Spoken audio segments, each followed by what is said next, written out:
എത്ര തൊഴുതിട്ടും മതി വരുന്നില്ലല്ലോ അച്ചായി പൊന്നുമോൾക്ക്. മനമാകെ ആനന്ദം കൊണ്ടെന്റെ കണ്ണിലും കണ്ണുനീർ വന്നുവല്ലോ. പാഠങ്ങളെല്ലാം എളുപ്പമായി തീർത്തിടാൻ പ്രാർത്ഥിച്ചിടേണം മോളെ. വ്യാധികളൊന്നും വരുത്തല്ലേ എന്നും നീ തൊഴുതു പറഞ്ഞിടണം.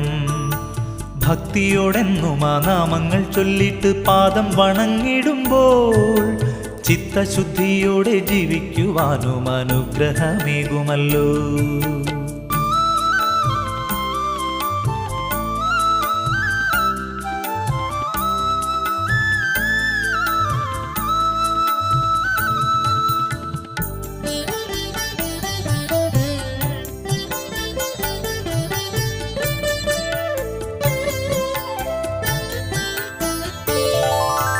ഏട്ടനെ പോലെന്റെ കൂട്ടിനായി വന്നിടാൻ ശ്രീ